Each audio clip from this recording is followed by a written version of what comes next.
Hey, I'm Chris, and today we're answering a question you've probably asked yourself. Is 8 hours of sleep actually necessary, or is it just a myth?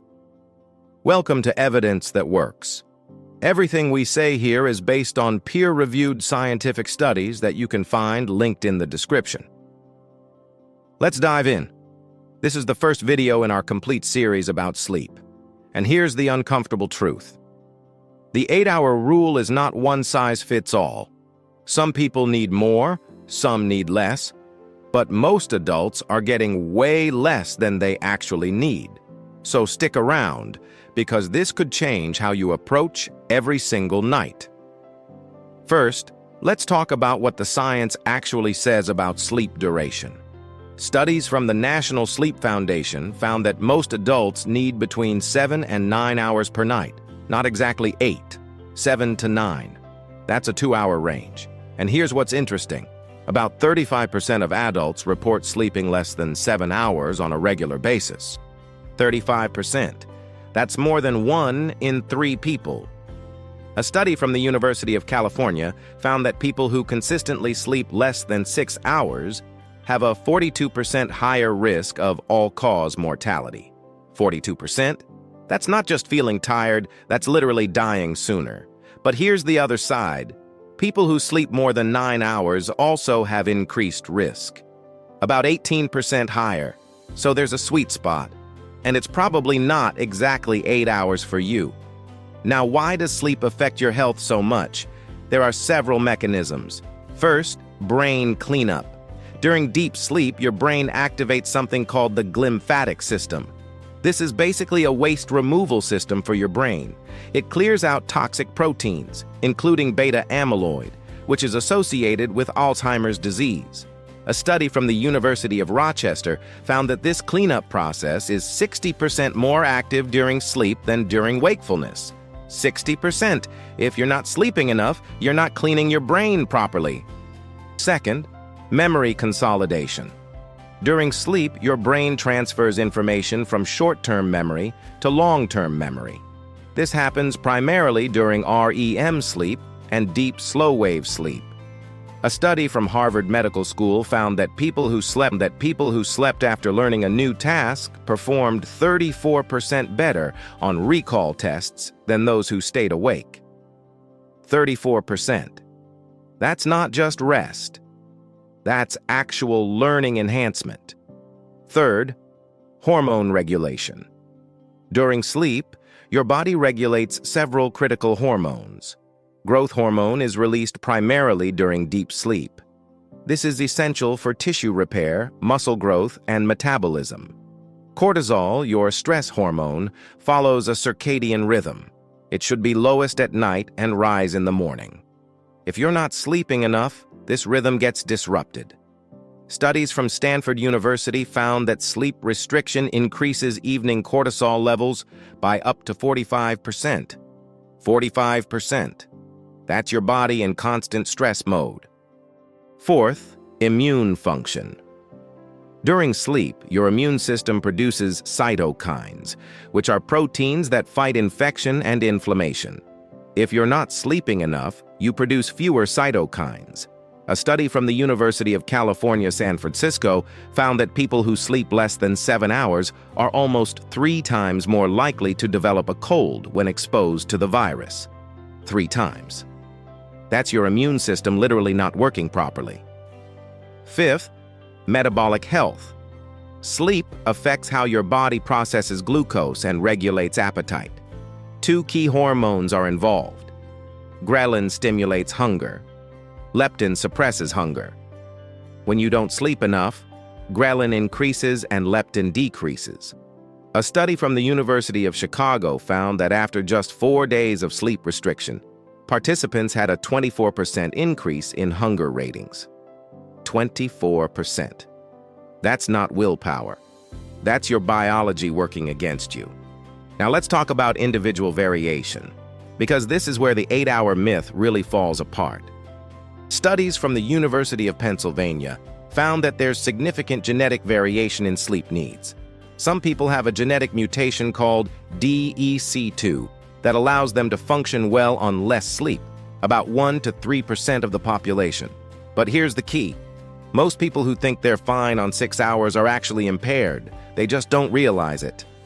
A study from Washington University found that when people were restricted to 6 hours per night for 2 weeks, their cognitive performance declined to the equivalent of being awake for 24 hours straight. But here's the crazy part. They reported feeling only slightly tired. Their perception was completely off. They thought they were fine. They weren't. So how do you know how much sleep you actually need? There are several ways to figure this out. Method number 1, the vacation test. When you're on vacation with no alarm clock, what time do you naturally fall asleep? What time do you naturally wake up? That's your body's actual need. Not what you think you need. What your body actually does when there's no social pressure. Method number 2, the daytime alertness test. If you can stay awake during boring activities without feeling sleepy, you're probably getting enough. If you're falling asleep during meetings, while reading, or worse, while driving, you're not getting enough. The Epworth Sleepiness Scale is a validated tool for this. Score above 10 means you should investigate further. Method number 3, the consistency test.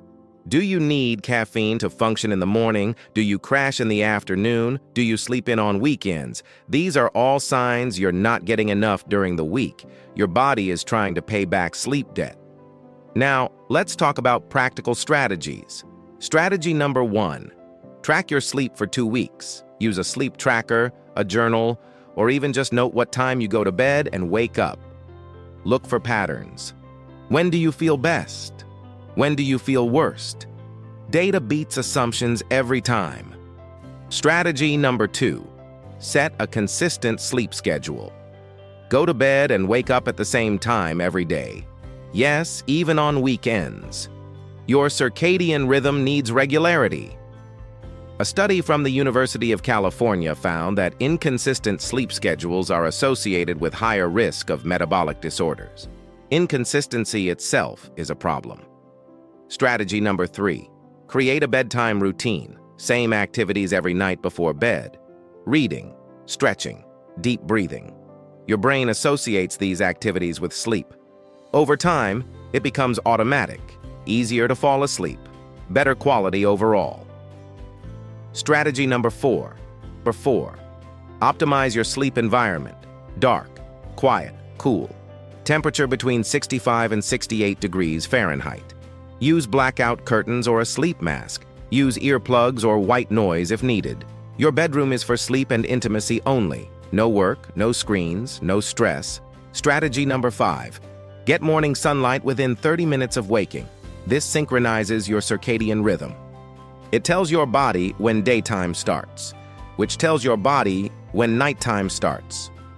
A study from Northwestern University found that people who got morning light fell asleep faster and had better sleep quality. How long until you see results? Some benefits are immediate. Better energy, better mood, better focus.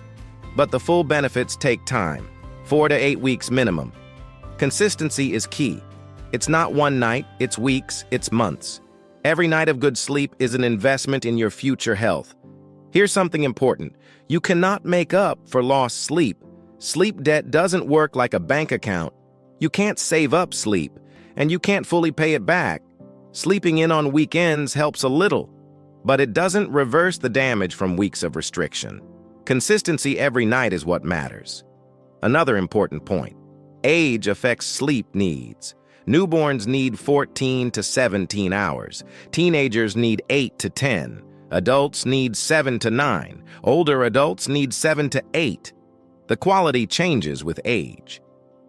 But the need doesn't disappear. If you're older and sleeping less, that's not normal. That's worth investigating.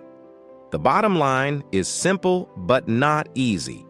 Most adults need 7 to 9 hours of sleep per night. 8 hours is a good average. But it's not exact for everyone. Find your number, track it, protect it, your brain, your immune system, your metabolism, your long-term health. All of it depends on this. This isn't about being perfect. It's about being consistent. One bad night won't kill you. but years of insufficient sleep can seriously affect your health. Every night is an opportunity, an investment in your future, in your longevity, in your life.